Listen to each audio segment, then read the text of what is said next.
ప్రభు అయిన యేసుక్రీస్తు నామంలో ఈ ఉదయకాల ఆదివారపు ఆరాధనలో పాలు పొందడానికి వచ్చిన సహోదరి సహోదరులందరికీ నా వందనాలు తెలియజేస్తున్నాను. ప్రభు అయిన యేసుక్రీస్తు మిమ్మల్ని అందరినీ ఆశీర్వదించును గాక. ఆమేన్, ఆమేన్, హల్లెలూయా. మంచిది ప్రియమైనటువంటి సోదరు, ఈ సమయంలో మనం చదువుకున్న వాక్య భాగంలో నుంచి మనం అందరం కూడా ముందుకు వెళ్దాం. ఫిలిప్పీలకు రాసినటువంటి పత్రిక 3వ అధ్యాయం 14, 15, 16 వచనాలు గనుక మనం జాగ్రత్తగా గమనించినట్లయితే, అపోస్తలుడైనటువంటి పౌలు గారు ఫిలిప్పీ సంఘంతో మాట్లాడుతూ ఈ మాట చెప్తూ ఉన్నాడు. ఏమని చెప్తున్నాడు జాగ్రత్తగా గమనించండి. ఫస్ట్ ఆయన మాట్లాడుతున్న మాట ఏంటంటే, క్రీస్తు యేసునందు దేవుని ఉన్నతమైన పిలుపునకు కలుగు బహుమానం పొందవలననే గురి యొద్దకే నేను పరిగెత్తుచున్నాను. ఆమేన్. పౌలు గారికి ఒక గురి ఉన్నది. ఈరోజు మనము కూడా ఒక గురి కలిగి జీవించాలి, గురి కలిగి పరిగెత్తాలి. గురి లేకుండా మన క్రైస్తవ జీవితం పరుగులెత్తడానికి వీలు లేదు. We have a goal. అర్థమవుతుందా? దేవుడు మన పట్ల ఒక ఉద్దేశాన్ని కలిగి ఉన్నాడు. దేవుడు మన పట్ల ఒక ఆలోచన కలిగి ఉన్నాడు. ఆమేనని చెప్తారా? దేవుడు మన పట్ల ఒక ప్రణాళికను కలిగి ఉన్నాడు. దేవుడు మన పట్ల ఒక సంకల్పం కలిగి ఉన్నాడు. దేవుడు మనతో ఒక పనిని కలిగి ఉన్నాడు. దేవుడు మనతో ఒక పరిచర్యను కలిగి ఉన్నాడు. ఆమేన్. కారణం లేకుండా మనం భూమి మీద లేము. నమ్మిన వాళ్ళు ప్రభువుకు స్తోత్రం చెప్పండి.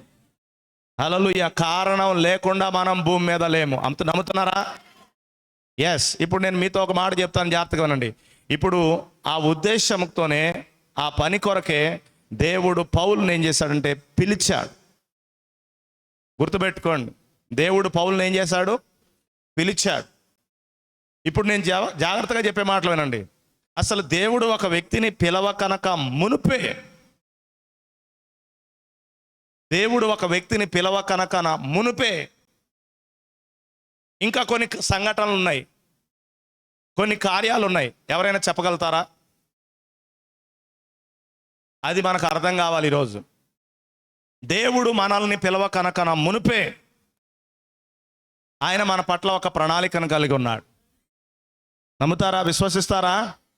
ఇర్మియాను దేవుడు పిలవకనక మునుపే, అబ్రామును దేవుడు పిలవకనక మునుపే దేవుడు ఒక ప్రణాళికను కలిగి ఉన్నాడు. యోహానును దేవుడు బయటికి తీసుకురాక మునుపే యోహాను పట్ల దేవుడు ఒక ప్రణాళికను కలిగి ఉన్నాడు. ఆయన ఒక పరిచర్య చేయవలసి ఉన్నది. కరెక్టేనా కాదా? యోహాను పుట్టాడా? యోహాను పుట్టక మునుపే యోహాను పరిచర్య ఏంటో బైబిల్లో గబ్రియేల్ దూత ద్వారా జకర్యాకు దేవుడు చెప్పాడు. ఆమేన్. అంటే దాన్ని బట్టి మనం ఏం అర్థం చేసుకోవాలి అంటే, మనం చేయాల్సిన పరిచర్య, మనం చేయాల్సినటువంటి పని, మన పట్ల దేవుని యొక్క సంకల్పం, మన పట్ల దేవుని యొక్క ఉద్దేశం అసలు మనం పుట్టక మునుపే ఆయన కలిగి ఉన్నాడు.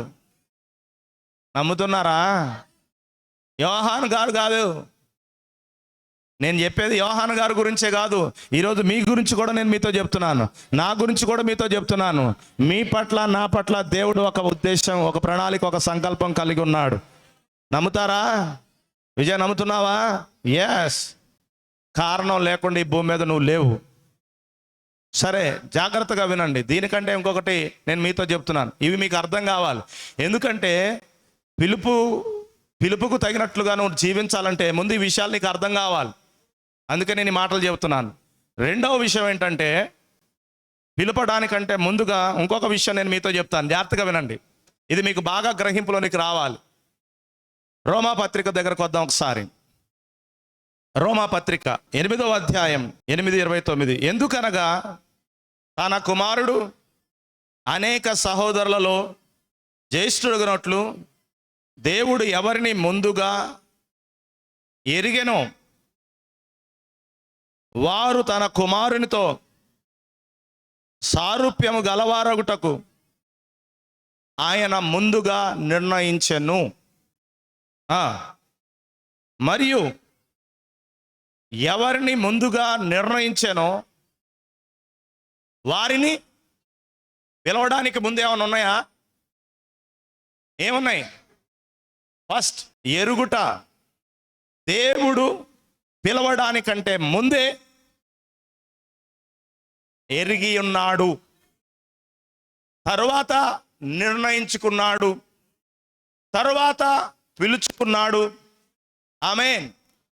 పిలవడమే కాదు, పిలవడానికి ముందు దేవుడు తన మనసులో నిన్ను ఎరిగి ఉన్నాడు, ఎరిగే పిలుచుకున్నాడు. ఎరక్కొండేం పిలవలా, ఎరిగే నిర్ణయించుకున్నాడు, ఎరక్కొండేం నిర్ణయించుకోవాలా. నమ్ముతున్నారు ఈ విషయాన్ని?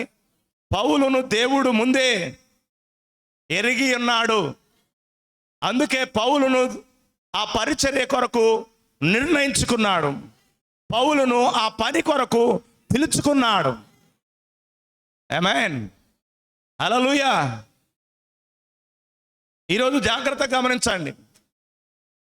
అందుకే మొదటగా ఆయన నిన్ను ఎరిగి ఉన్నాడు అన్నదానికంటే ముందుగా అసలు ముందు నువ్వు ఆయనను ఎరిగి ఉండాలి.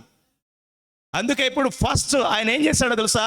తనను తాను మనకు బయలుపరుచుకున్నాడు. ఆయనను మనము ఎరుగునట్లుగా ఆయన తనను తాను మనకేం చేశాడంటే ప్రత్యక్షపరుచుకున్నాడు. అందుకనే ఒకప్పుడు మనం దేవుడిని ఎరుగకుంటిమి. ఎవరిని? దేవుణ్ణి ఎరక్కుంటిమి. గలతీ పత్రిక 4వ అధ్యాయం 8వ వచనం. ఆ కాలం అందైతే మనము దేవుణ్ణి ఎరగని వారమై ఉన్నాం. నమ్ముతున్నారా? అంటే ఒకప్పుడు దేవుడు తనను తాను సంపూర్ణంగా బయలుపరచుకోలేదు. అది దేవుణ్ణి ఎరగని కాలం. అందుకే దేన్ని పడితే దాన్ని దేవుడిగా చేసుకొని, దేనిని పడితే దాన్ని మనం ఏం చేసామంటే పూజించాం, ఆరాధించాం, సేవించాం, మ్రొక్కాం. అది కారణం, అది ఎరగనితనం. ఒకప్పుడు దేవుడు ఏంటో మనకి తెలియదు.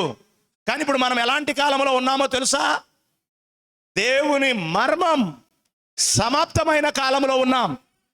7వ దూత బూరబూదబోతున్నప్పుడు దేవుడు తన దాసులకు ప్రవక్తలకు తెలిపిన సువార్త ప్రకారముగా దేవుని మర్మం సమాప్తమైంది. ఏంటి దేవుని మర్మం? దేవుని మర్మం 3 మడతలుగా ఉన్నది. మొట్టమొదటిది దేవుడు తనను తాను ప్రత్యక్షపరచుకోవడం. దేవుని మర్మమై ఉన్న క్రీస్తు బయలుపరచుట అనే వర్తమానంలో దేవుని యొక్క ప్రవక్త మాట్లాడాడు. క్రీస్తు ఎందుకు పంపబడ్డాడంటే దేవుణ్ణి గూర్చిన బయలుపాటు ఇవ్వడానికి, దేవుణ్ణి గూర్చిన ప్రత్యక్షతనివ్వడానికి. క్రీస్తు ఎవరంటే దేవుణ్ణి గురించి నీకు ఆయన ఏం చేస్తున్నాడంటే ప్రత్యక్షపరుస్తున్నాడు. దేవుడు ఏమిటో నీకు అర్థమవుతుంది. ఆమె నన్ను గడికి చెప్దామా? అందుకనే దేవుని మర్మంలో మొదటి మర్మం ఏంటి? ఆయన తనను తాను బయలుపరచుకోవడం, ఆయన తనను తాను ప్రత్యక్షపరచుకోవడం. తద్వారా నువ్వు ఆయన ఏం చేస్తావంటే ఎరుగుతావు, తద్వారా నువ్వు ఆయన ఏం చేస్తావంటే గ్రహిస్తావు. అందుకనే ఒకప్పుడు మనము ఎందుకు, జాగ్రత్తగా వినండి, ఎందుకు మనము విగ్రహములను పూజించాం? Is there any reason? Yes, we don't know about of God. దేవుని గురించి మనకి తెలియదు, దేవుని గురించి మనం ఎరగలేదు. అందుకే మనము ప్రతిదానిని దేవునిగా చేశాం. ఇప్పుడు కూడా we don't know. ఎవరి గురించి? దేవుని గురించి. ఈవెన్ క్రైస్తవులకు తెలియదు దేవుడు ఎక్కడున్నాడో, దేవుడు ఎవరో వారు సరిగా గ్రహించరు. ఎందుకంటే ఒక మాట నేను మీతో చెప్తాను. ఇక్కడ దేవునిని ఎరగటం ఎంత అవసరమో ఇప్పుడు మీకు అర్థం కావాలి. ఎందుకంటే నువ్వు దేవుణ్ణి ఎరగకపోతే నీ పూజ వ్యర్థమైన దానికి వెళుతుంది, నీ ఆరాధన వ్యర్థమైన దానికి వెళుతుంది, నీ యొక్క మ్రొక్కుబడి వ్యర్థమైన దానికి వెళుతుంది. ఒప్పుకుంటారా మాట? 2వ తెస్సలోనికి రాసిన పత్రిక 2వ అధ్యాయం 4వ వచనం. ఏది దేవుడు అనబడునో, ఏది పూజింపబడినో దానినంతటినీ ఎదురిస్తున్నాడు. ఎవడాడు? అపవాది. ఆమెను చెప్పండి గట్టిగా. ఎవరిని ఎదిరిస్తున్నాడు వాడు?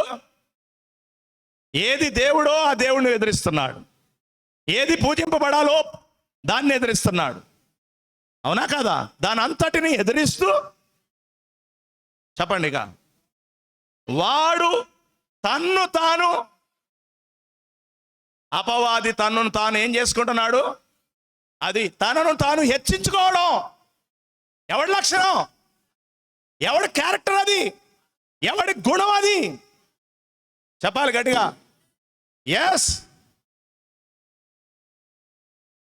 గుర్తుపెట్టుకోండి, తనను తాను హెచ్చించుకునేవాడు తగ్గించబడతాడు.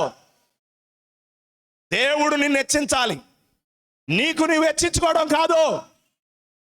ఆమేనని చెప్పండి. హెచ్చింపు ఎక్కడుందో తెలుసుకోవాలి. ఇప్పుడు మనం నువ్వే గౌరవాలు, ఘనతలు, హెచ్చింపులు కోరొద్దు. దేవుడు నిన్ను హెచ్చించాలి. దేవుడు నిన్ను ఆ స్థానంలోకి తీసుకురావాలి. నువ్వు కోరుకుంటే వచ్చేది కాదు, నువ్వు ఆశిస్తే వచ్చేది కాదు. అది దేవుడు నిర్ణయం, అది దేవుని ఏర్పాటు అది. కాబట్టి హెచ్చింపు ఎక్కడుంది? చెప్పాలి గట్టిగా.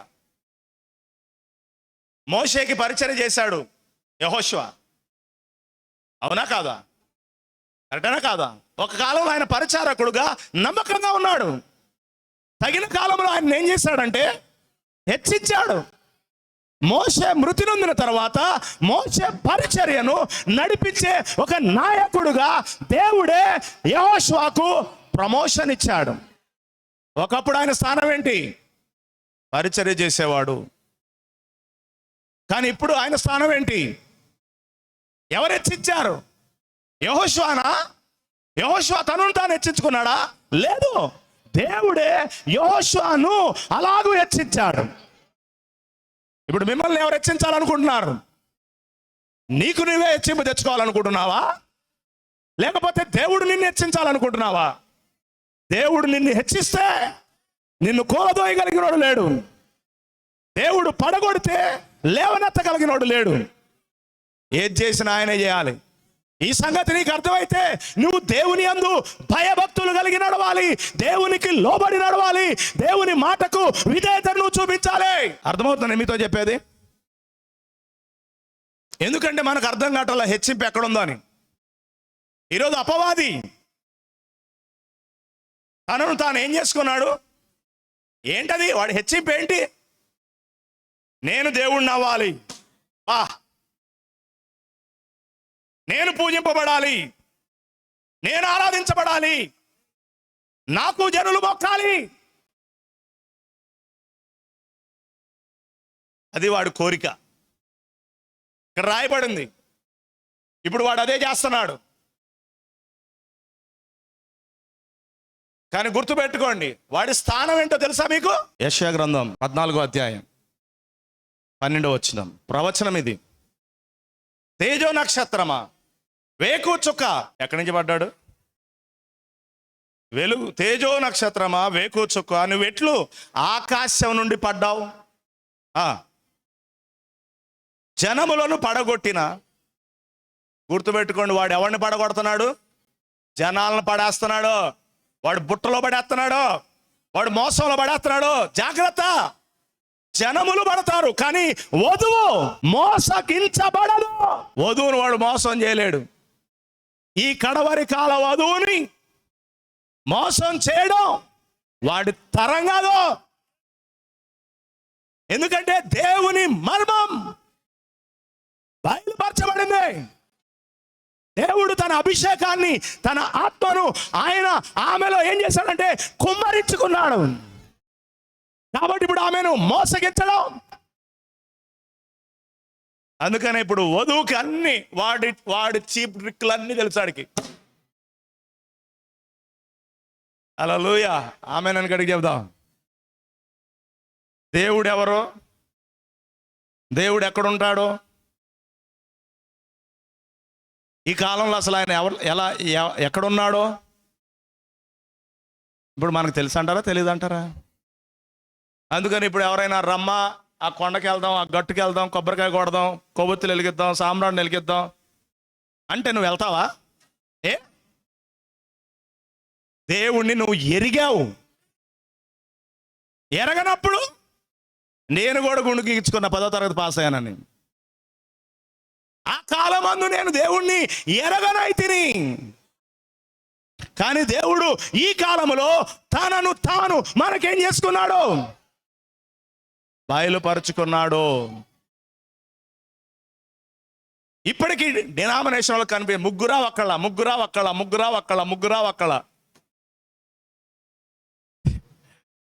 కానీ వధువు కన్ఫ్యూజన్ లేదు. దేవుడు ఒక్కడే 3 కార్యాలయాల్లో పనిచేశాడు. తండ్రిగా, కుమారుడుగా, పరిశుద్ధాత్మగా. 3 వ్యక్తిత్వాలు లేవు, కానీ ఒకే దేవుడు 3 కార్యాలయాల్లో పనిచేశారు. ఆ క్లారిటీ డినామినేషన్కి లేదు, మత శాఖలకు లేదు, కానీ దేవుడు తన వధువుకి ఆ ప్రత్యక్షత ఇచ్చాడు. హల్లెలూయా. అందుకని వాళ్ళు 3 ఏక అని పాడితే మనం ఏమంటామేమో ఏకైక అని పాడతాం. అది తేడా ఏం లేదండి. మనం వాళ్ళు ఒకటే. అబ్బో, అక్కడే ఉంది తేడా. అక్కడే వాడు మోసం చేయడానికి, అవునా, పాలును విరవడానికి ఎంత మజ్జిగ వేయాలి? పుల్లటి మజ్జిగ కొంచెం. ఎంత కావాలి? అవునా కాదా? ఇప్పుడు సత్యాన్ని చరచడానికి వాడు ఎంత విషపు చుక్క వేయాలి? చాలు. 99% ఉన్న 1% దాంట్లో గనక దీన్ని కలిపితే అది ఏమైపోయిందంటే పులిసింది. అందుకే అన్నాడు, పులిసినది కొంచెమైనా మొద్దంతా. అంతా కరెక్టే. ఇదొక్కటే అదొక్కటే ఇప్పుడు ఏమైపోయింది? మొత్తం పాడు చేసింది. ఒక్క వాని తైలంలో చచ్చిన ఏగదే. ఆ తైలం ఎవడన్నా వాడతాడా? వాడు. ఎందుకు వాడంటే దాంట్లో ఏగ ఉంది. ఆ చిన్న ఈగ ఆ బుడ్డెడు తైలాన్ని ఒక చిన్న వాక్య వ్యతిరేక్తమైనటువంటి విధానం ఇప్పుడు దేవుని యొద్ద నుండి ఏమైపోతుందంటే త్రోసివేయబడడానికి కారణమైంది. ఇప్పుడు మీకు అర్థం కావాలి ఎందుకు దేవుడు మత సమస్త క్రమాలను అసహించుకుంటున్నాడు. ఇది అర్థం కాక అదొకటే. ఇది ఎట్టుందంటే సబ్కా మాలిక్ ఏక్ అన్నట్టుంది. ఎట్టొకటి అవుద్ది కాదు. నీకు ఇంకా వాక్య ప్రత్యక్షత లేదు, అందుకే నువ్వు అన్నిటిని ఒకటి చేస్తున్నావు. No, never. నీటిని నూనెను నువ్వు కలపలేవు, చీకటిని వెలుగును నువ్వు కలపలేవు, మరణాన్ని జీవాన్ని నువ్వు కలపలేవు, సత్యాన్ని అసత్యాన్ని కలపలేవు, దుర్నీతిని నీతిని నువ్వు కలపలేవు. అది వేరు, ఇది వేరు. హల్లెలూయా. భూమికి ఆకాశం ఎంత ఎత్తుందో దానికి దీనికి అంత తేడా ఉంది. మరి ఇది అది ఒకటేనని ఎట్లంటావు? చెప్పండి. ఇప్పుడు ఒకటేనా? కాదు. ఇదే, అది అదే. ఆ క్లారిటీ నీకు ఉండాలి. లేకపోతే నువ్వు అటు ఇటు తైతక్కలాడతావు, గాలికి రేపబడిన పొట్టులాగా ఎటుబడితో ఎగిరిపోతావు. అందుకే ఆ గ్రహింపు నీకు కావాలి. ఈరోజు చాలామంది దేవుడిని ఎరిగామని అనుకుంటున్నారు, కానీ వారికి తెలవదు, వారి క్రియలు చెప్తున్నాయి. ఈరోజు నువ్వు దేవుడిని ఎరిగితే అక్కడికి వెళ్ళి ఎందుకు కొబ్బరికాయ కొడతావు? అక్కడికి ఎందుకు వెళ్ళి సాంబ్రాణి పొడగలుగుతావు? అక్కడికి వెళ్ళి ఎందుకు నువ్వు మోకరిల్లి చేతులు ఎత్తి ప్రార్థన చేస్తావు? నీకు దేవుడు ఎవరో తెలియదు కాబట్టి మోసపోతున్నావు. ఎందుకంటే ఈ లోకములో అపవాది ఏం చేస్తున్నాడో తెలుసా? దేవుడితో సమానునిగా ఉండడానికి ఏది దేవుడు అనబడునో, ఏది పూజింపబడునో దాని అంతటిని ఎదురిస్తూ ఇప్పుడు వాడు ఏం చేస్తున్నాడంటే ఆ పూజలు అందుకుంటున్నాడు. అంటే ఇప్పుడు ఒక మాట చెప్పాలంటే అపవాది దేవుడి అవతారం ఎత్తాడు. అది నువ్వు పట్టుకోవాలి. అదే ఇక్కడ పౌలు గారు చెబుతున్నాడు. అదన్నా వాడు ఏం చేస్తున్నాడు చూడండి. ఏది దేవుడు అనబడునో, ఏది పూజింపబడునో దాని అంతటిని ఎదురించచ్చు, దాని అంతటికి పైగా వాడు తన్ను తానే హెచ్చించుకొనొచ్చు, తన దేవుడిని తను కనబరుచుకొనొచ్చు. దేవుని ఆలయంలో కూర్చుండును గనుక ఏ విధముగానైనను ఎవడును మిమ్మును మోసపరచనీయకండి. అంటే ఒకడు దేవుడిని సరిగా ఎరగకపోతే ఏమవుతాడు? ఎంతమంది మోసపోతున్నారు చెప్పాలి.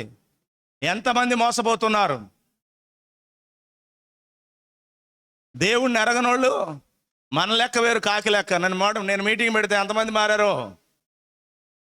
నీ లెక్క వేరు, ఆయన లెక్క వేరు. ఈరోజు దేవుడిని ఎరగని వాళ్ళు చాలా మంది ఉన్నారండి ఈ లోకంలో. ఇప్పుడు గుణదల గట్టుకు వెళ్ళే వాళ్ళందరూ దేవుడిని ఎరిగిన వాళ్ళు, ఎరగని వాళ్ళు. ఇప్పుడు చెప్పండి ఏటా? ప్రవక్త ఒకటే మాట అన్నాడు, ఉన్నత రూపములో ఉన్న దయ్యం అన్నాడు. ఉన్నత రూపంలో ఉన్న అంటే దయ్యం యొక్క అగ్రరూపం ఎవరంటే క్యాథలిక్. దేవుడి యొక్క ప్రత్యామ్నాయంగా రూపంగా వాడు మారాడు. ఈ సంగతి లోకానికి తెలియదు. ఈ కాలం యొక్క వర్తమానికుడు 7 ముద్రలు తెరచి ఆ మర్మమును నీకు బయలుపరిచాడు. ఇది అర్థం కాలేదంటే నువ్వు ఎక్కడికి వెళ్తున్నావో తెలుసా? దయ్యానికి ఆరాధన చేస్తున్నావు, దయ్యానికి పూజ చేస్తున్నావు, దయ్యమును మొక్కుతున్నావు. నీ పూజ దేవునికి చెందటంలా. ఆ సంగతి తెలియదు నీకు. కానీ ఒక రోజు నీకు తెలిసిద్ది. కానీ ఆ రోజుకి అంతా అయిపోద్ది. నువ్వు మోసపోయావని తెలిసే రోపులోకి నిన్ను మొత్తం ఆర్చి కూర్చున్నాడు వాడు. నా ఫ్రెండ్ నన్ను మోసం చేశాడని తెలిసే రోజుకి నువ్వు ఇల్లు అమ్మటం అయింది, పొలం అమ్మటం అయింది, అన్నీ అమ్మటం అయిపోయింది. ఇంత పురుగుల మందు తీసుకొని సావడానికి రెడీ అవటం కూడా అయింది. వాస్తవేనా నేను చెప్పేది? యా, ఈ సత్యం ఈ లోకానికి మనం చెప్పాలా వద్దా? చెప్పాలా వద్దా? సంగమా చెప్పాలా వద్దా? ఏంటి వాళ్ళ మీద మనకేమైనా పగ? వాళ్ళ మీద మనకేమైనా కక్ష? వాళ్ళ మీద మనం ఏమైనా ప్రతీకారమా? వాళ్ళు ఏదో మనకంటే ఎక్కువ గుళ్ళు కట్టారని మనకేమైనా కోపమా? No, never. ప్రవక్త ఒకటే అన్నాడు, సమస్తలను విడగొట్టడం నా ధ్యేయం కాదు, వధువును ఐక్యం చేయటం నా ధ్యేయం అని అన్నాడు. నా పని విడగొట్టడం కాదు, నా గురి ఒకటే, వధువును వాక్యముతో ఐక్యం చేయటం. That's my ministry. అది నా పరిచర్య. ఇప్పుడు మనం వ్యక్తులను వేరు చేయటం కాదు, మనం వేరు చేసే పని ఆడిది. ఎవడిది? విడగొట్టే పని ఆడిది. ఆయన ఏం చేస్తారంటే ఐక్యం చేయటం. వాక్యంతో వధువును ఐక్యం చేస్తున్నాడు.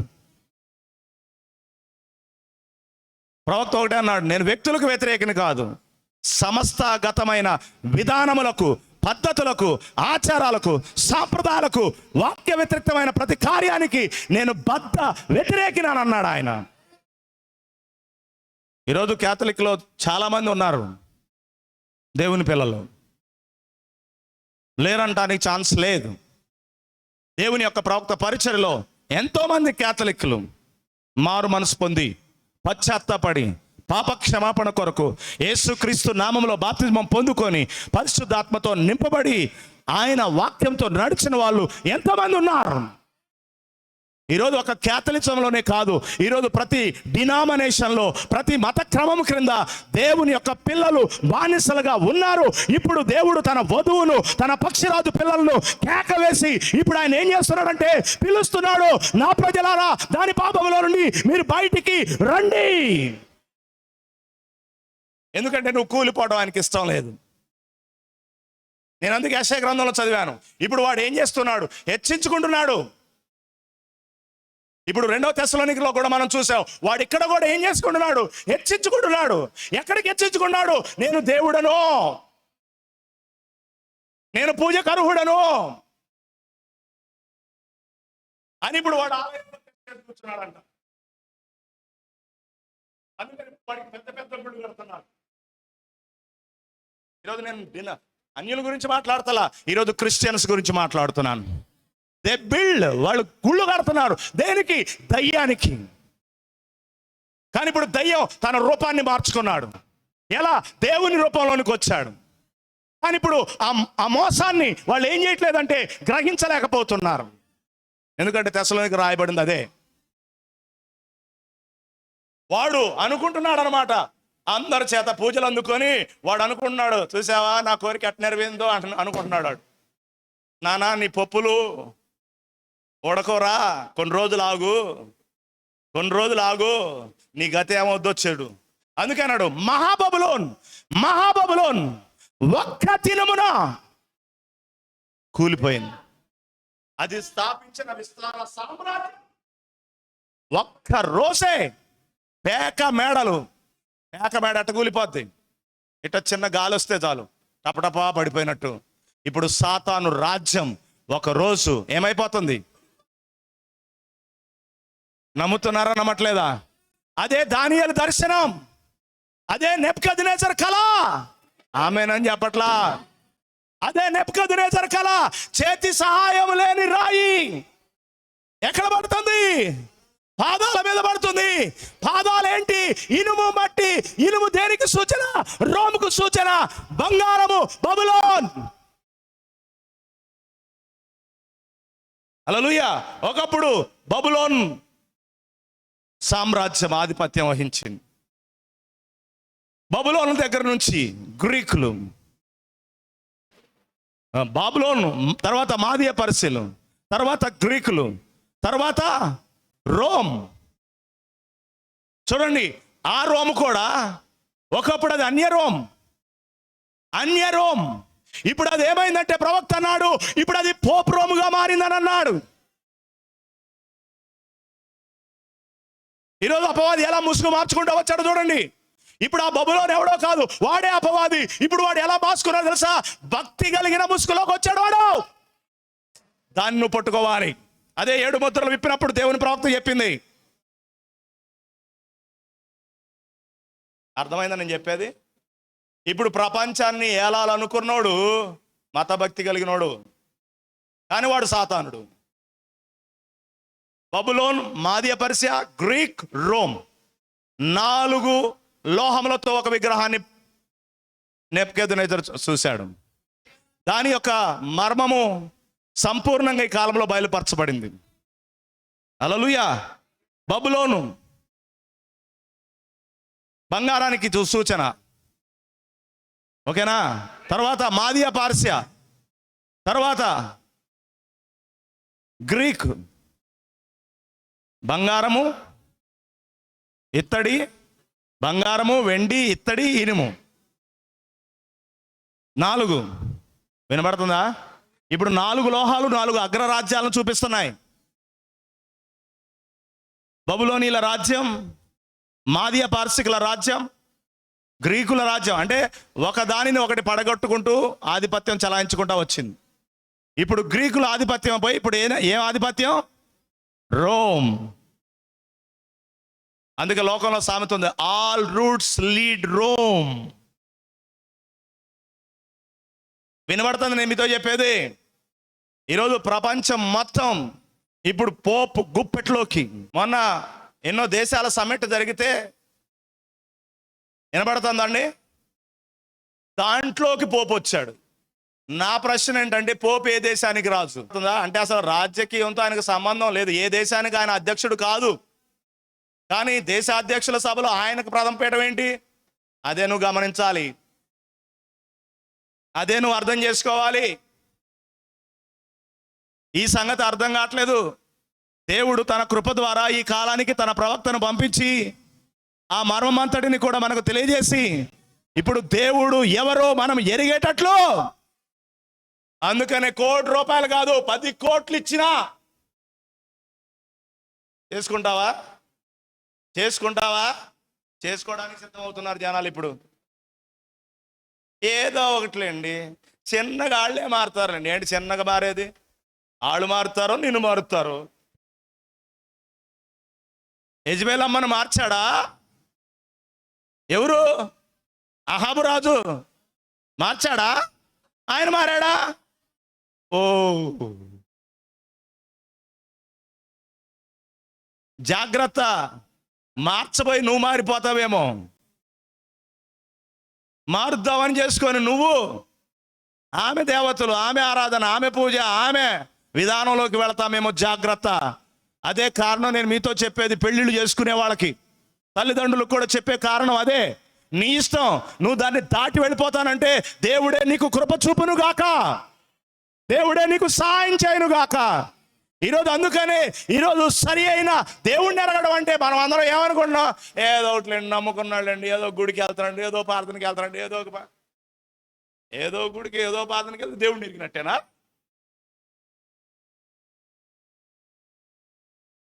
అక్కడే మోసపోతున్నారు. అందుకే ఈరోజు నేను మీతో చెప్తున్నాను, జాగ్రత్త. వాక్య ప్రత్యక్షత ఉన్నవాడు, వాక్యం యొక్క బయలుపాటు ఉన్నాడు, వాక్యం యొక్క గ్రహింపు ఉన్నవాడు, వాక్యమును విశ్వసించని వారితో సాంగత్యం చేయడానికి ఇష్టపడడు. ఏ జనులతో దేవుడు సావాసం చేయొద్దు అన్నాడో ఆ జనులను ఏం చేశాడంటే పెళ్ళే చేసుకున్నాడు. ఎవరో? మొదటి రాజుల గ్రంథం 11వ అధ్యాయం 1వ వచనం. మోయాబీలు, ఏదోమీలు, అమ్మోనీలు, సీదోనీలు, హిత్తీలు. ఇక్కడ పేరు మార్చి చదువుదామా? చదవండి. ఇప్పుడు పేర్లు మార్చి చదవండి. చదవటం రాదా? క్యాథలిక్లు పెట్టండి. వాస్తవమేనా? That's true. అది రెవల్యూషన్ ఆఫ్ గాడ్. వాక్య ప్రత్యక్షత అంటే అది. వాక్యం యొక్క బయలుపాటు అంటే అదండి. వాక్యం ఒక వ్యక్తికి తెరవబడడం అంటే అది. ఒక వ్యక్తికి వాక్యం తెరవబడితే ఆ వ్యక్తి వాక్యంతో నిల్చుంటాడు, వాక్యం కోసం ఆహుతవుతాడు. అంతే.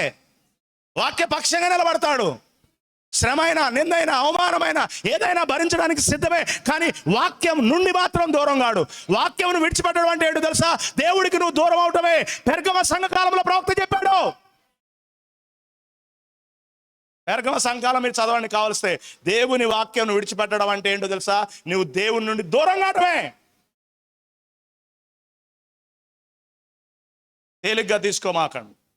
అందుకే 11వ అధ్యాయంలో చెబుతున్నాడు, మోయాబీలు, ఏదోమీలు, అమ్మోనీలు, సీదోనీలు, హిత్తీలు అను జనులు మీ హృదయాలను, అది ఇప్పుడు తమ దేవతలు కాదు, ఇప్పుడు తమ సిద్ధాంతాలు, తమ ఆచారాలు, తమ పద్ధతులు, తమ కార్యక్రమాలు, తమ ఆరాధనలకి మిమ్మల్ని ఏం చేస్తారు?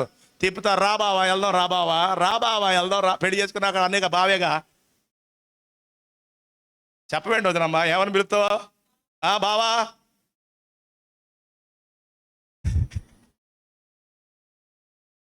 దేవునికి స్తోత్రం.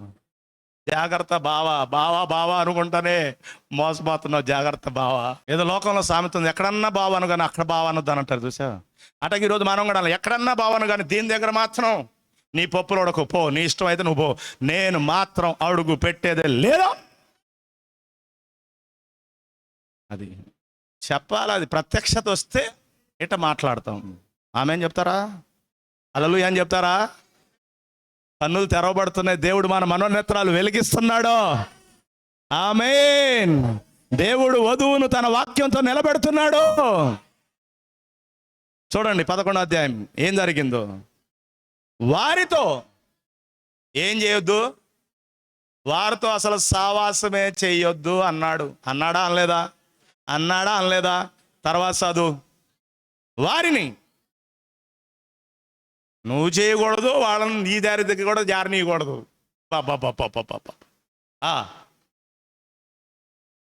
ఎవరికి? ఇప్పుడు వధువుతో చెప్తున్నాడు, ఓ వధువా జాగ్రత్త అమ్మా. అయితే రాజైన సొలొమోన్ ఫరో కుమార్తె గాక ఏ జనులలో? ఆ జనుల్లో. ఏ జనుల్లో? మోయాబీలలో, ఏదోమీలలో, అమ్మోనీలలో, సీదోనీలలో, హిత్తీలలో అను జనులలో, ఆ జనులలో ఇంకా అనేక మంది పరస్త్రీలను మోహించి కామాతురత గలవాడై వారిని ఉంచుకొనుచూ వచ్చెను. అతనికి 700 మంది రాజకుమార్తెలైన భార్యలను 300 మంది ఉపపత్తులను కలిగి ఉండిరి. అతని భార్యలు అతని హృదయమును త్రిప్పివేసిరి. సావాసం చేయకూడదన్నోళ్ళతో ప్రమాణమే చేశాడు. మరణం తప్ప నిన్ను నన్ను వేరు చేసేది లేదని పెళ్ళే. ఈరోజు మనం కూడా ఏం చేస్తున్నావు? పెళ్ళేగా చేసేది. పెళ్ళే. నేను ఎక్కడ నిప్పులు పోసుకుంటున్నా ఏంటి అయ్యగారు? ఎట్టయితే పెళ్ళిళ్ళు ఎవడికి కావు అయ్యగారు? అదేనా మీ బాధ? నా దేవుడు పెళ్ళిళ్ళు చేయటంలో స్పెషలిస్ట్. యా, మొట్టమొదట దేవుడు, జాగ్రత్తగా వినండి, అన్నిటినీ కలగజేశాడు. నిరాకారంగా ఉన్నప్పుడు అన్నీ కలగజేశాడు. ఇది కలుగును కాక, అది కలుగును కాక, అది కలుగును, అన్నీ కలిగిపోయినాయి. జంతువులన్నీ చతలు చతలు చతలు చతలు చతలు చతలు అన్నీ చేశాడు. హల్లెలూయా. కానీ ఆదాము ఒంటరోడు. ఇప్పుడు ఆదాము ఒంటరిగా ఉండడం ఆయనకు నచ్చలేదు. ఇప్పుడు ఆదాముకి ఎవరు కావాలి? ఏ ఊరు వెళ్దాం? ఏ ఊరు వెళ్దాం? ఇప్పుడు కులపోడు లేరని ఎవడో కులపోడు చేసుకుంటానికి కుదురుతుంది. అర్థమైంది నేను చెప్పిన భాష? మా కులవాడు లేడని వేరే కులాలను చేసుకుంటున్నారు. తెలుసా మీకు ఆ సంగతి? తెలుసా తెలీదా? అసలు ఉన్నారా ఈ లోకంలో? బయట ఉన్నారా? ఎదురు డబ్బులు ఇచ్చంట, మోజే గారు ఎదురు డబ్బులు ఇచ్చంట, మళ్ళీ పైపెచ్చు. కరెక్టేనా కాదా? అవునా కాదా? ఎవరో ఒకళ్ళు. నా ప్రశ్న ఏంటంటే అసలు ఆదాముకి సహాయంగా అక్కడ ఎవరున్నారు? కుక్కనిద్దామా? పందినిద్దామా? ఎలుగుబంటినిద్దామా? ఏనుగునిద్దామా? సింహాన్నిద్దామా? పావునిద్దామా? ఏమిద్దాం? ఎందుకంటే ఉన్నాయి అయ్యే. మరి ఆయనకు సహాయం ఏదో ఒకటి ఇవ్వాలి. మరి అక్కడ ఏ అమ్మాయి లేదు. అమ్మాయి లేని చోట అమ్మాయిని ఆదాము కొరకు నిర్మించిన వాడు ఆదాము ప్రక్కన చేసి, ఆదాము ప్రక్కన ఉన్న ఎముకను తీసి ఆ చోటును మాంసంతో పూడ్చి, అవునా కదా, ఒక స్త్రీని తయారు చేసి ఇప్పుడు ఆదాము ఎదురు తీసుకొని పెట్టాడు. ఆదామా చూడు ఎవరంటే అప్పుడు ఆయనకు కూడా వచ్చింది. ఏమన్నా ఎముకల ఎముక, ఏమన్నా మాంసాల మాంసం, ఏమన్నా నాలో నుండి తీయబడింది, ఇది నారీ. హల్లెలూయా. ఇప్పుడు అందుకని నువ్వు దగ్గర రాగలను గుర్తుపట్టాలి. డేవనేసినా మార్బ్యాచియా, ఇది నా ఎముక, ఇది నా మాంసం, ఇది నా భాగం. నా భాగం అంటే ఏంటి? నువ్వు వాక్యం అయితే ఆమె కూడా వాక్యం అవుద్ది. ఆయన వాక్యం అయితే మనమేమయ్యాం? అది మరి సంగతి. మరి అక్కడ హైట్ చూస్తున్నావు, వెయిట్ చూస్తున్నావు, అన్నీ చూస్తున్నావు, కానీ ఈ మ్యాచింగ్ ఏది? పెళ్ళిళ్ళు చేసే అమ్మలారా, తల్లులారా, పెళ్ళిళ్ళు చేసుకునే అవన పిల్లలారా, జాగ్రత్త. చాలా బాధతో చెప్తున్నా, చాలా ప్రేమతో చెప్తున్నా. అది ఎంత వేదనకరమో అనుభవాలతో చెప్తున్నాం. మన జీవితాల్లో జరిగిన పొరపాట్లు జరిగాయి, దేవునికి స్తోత్రం. తెలియక మనం ఏదో పొరపాట్లు జరిగిపోయినాయి. ఎరగని కాలంలో ఎన్నో చేసాం. ఎరగక చేసి తిని కనుక కనికరించబడి తినని పౌలు చెప్పాడు. ఏది దేవుడో నేను ఎరగక, అవునా కాదా? ఆ దేవుణ్ణి పూజిస్తున్న వారిని, ఆ దేవుణ్ణి ప్రార్థిస్తున్న వారిని నేను హింసించా. దేవుడు కాని దానిని ఎంతో ఆసక్తితో వెంబడించా. అయ్యా నేను చేసింది పొరపాటేనాయ్యా, అది ఎరగక చేశానయ్యా. కానీ దమస్క మార్గంలో వెలుగు తాకినప్పుడు దేవుడు ఎవరో ఆ బయలుపాటు పౌలుకు వచ్చింది. ఈరోజు నీకు కూడా ఏం కావాలి? అందుకని వివాహం చేసుకోవాలంటే ముందు నీకు ప్రత్యక్షత కావాలి, బయలుపాటు కావాలి. పెళ్లి చేయాలంటే పెళ్లి చేసేవాడికి ఏం కావాలి? పెళ్లి చేసేవాళ్ళకి ఏం కావాలంటే అందరూ చెప్పరేంటి? అయ్యగారిని రాజీ పెట్టిద్దామని చూస్తూ ఉంటారు. పద్దాకులు ఫోన్ చేసి అయ్యగారు ఏం చేయమంటారు? అయ్యగారు ఏం చేయమంటారు? పొద్దుకు నాకు ఫోన్ చేస్తావేంటి? రోజు వాక్యంతో మాట్లాడతలేదా నీతో? ఆ వాక్యానికి తగినట్లు నిర్ణయం నువ్వు తీసుకో. రూతు తన నిర్ణయం, అవునా కాదా? రిబ్కా తన నిర్ణయం, ఇప్పుడు నీ నిర్ణయం. మరి పద్దాకులు ఎలియాజర్ గారు మీరే చెప్పండి అయ్యా అందరు రిబ్కా చెప్పండి. ఆయన నిర్ణయం మొహమాటం లేకుండా చెప్పాడు. ఏంటి? అమ్మ తడువు చేయడానికి లేదు, ఇప్పుడే రా, నేను తీసుకెళ్ళిపోతా అన్నాడు. అది ఆయన నిర్ణయం.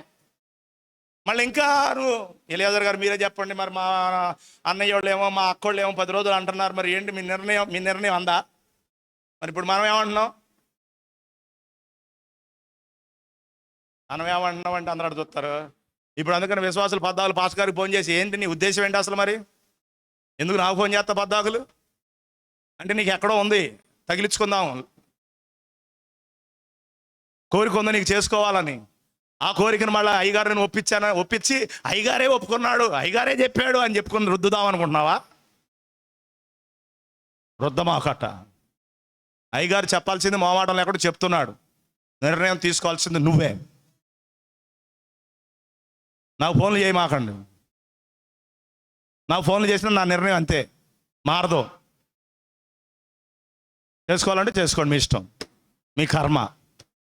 నేను చేయగలిగేది ఏం లేదు. నేను అందుకని చెప్పాను, అసలు ఎక్కడ లేని చోట ఆదాముకి అవ్వను సమకూర్చిన దేవుడు ఈరోజు ఉన్నాడు. ఆయన ఈజ్ అలైవ్. ఆయన సజీవుడేనా? ఆయన నిన్న నేడు నిరంతరం ఏకరీతిగా ఉన్నాడు. ఆయన లాగా కార్యాలు చేయగలిగిన వాడు. నీ ఇష్టమైతే నువ్వు కార్యం చేసుకొని పైన మాత్రం ఇది యెహోవా వలె కలిగిన కార్యం అని పెడతావు. ఆ కార్డు తీసుకెళ్ళి అందరికి ఎత్తావు. ఎవరు చేసిన కార్యం ఇది? ఆది కాండంలో ఇసాకు రెబ్కాల సంభాషణ తీసుకొచ్చి నువ్వు అక్కడ ముద్రించి, ఇది యెహోవా వలన కలిగిన కార్యం. ఎవడు చెప్పాడు ఇది యెహోవా వలన కలిగిన కార్యం అని? Make sure, నిశ్చయపరచుకో. ఎలియాజరు ఊరికే చెప్పాల ఇది యెహోవా కలిగిన కార్యం అని. క్రైస్తవులకి ఇది ఒక ఆనవాయితీ అయిపోయింది, అలవాటు అయిపోయింది. ఎట్టబడితే అట్ట కుదుర్చుకొని, ఎట్టబడితే అట్ట పెళ్లి చేసి, ఎట్టబడితే అట్ట వివాహాలు చేసేసి ఏం చేస్తున్నారు? పైన శ్లోకం కార్డుల మీద ప్రత్యక్షతతో కార్డు ముద్రించాలి. ఆమెన్ చెప్పరేంటి? రెవల్యూషన్ కావాలి కార్డు వేయాలంటే.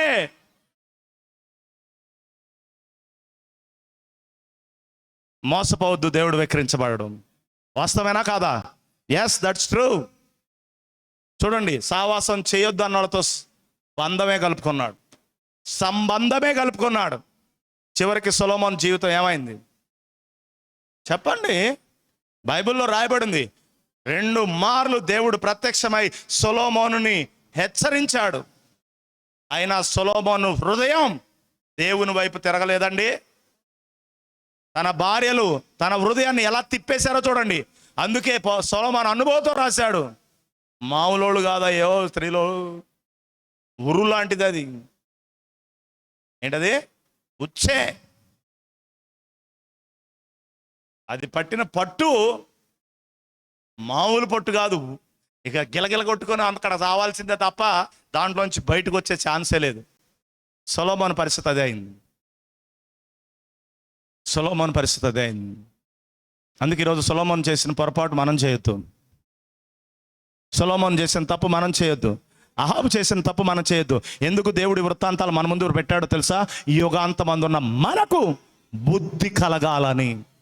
అసలు ఒక మాటలో చెప్పాలంటే, లైఫ్ను గురించిన, దైవత్వమును గురించిన, దైవమును గురించినటువంటి ఆ సంపూర్ణ గ్రహింపునిచ్చే ఆ చివరి కాలంలో మనల్ని పెట్టి దేవుడు ఎలా మనకు లెసన్స్ నేర్పించుకుంటూ వస్తున్నాడు.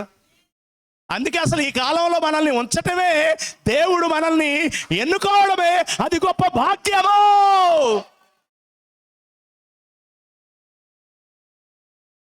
ఈ కాలంలో ఉండడం ఎంత ధన్యత అండి. అసలు కొంతమంది బాధపడుతున్నారేమో, అసలు ఈ కాలంలో ఎందుకు పుట్టానని. వధువు బాధపడదు. ఇది ఎంత చెడ్డ యుగమో, వధువుకి ఇది స్వర్ణయుగం, ఇది బంగారు యుగం. అందుకనే దేవుణ్ణి మనం ఏం చేయలేదు, ఎరగలేదు. ఏమనుకుంటున్నాం? ఎరిగామని అనుకుంటున్నాం.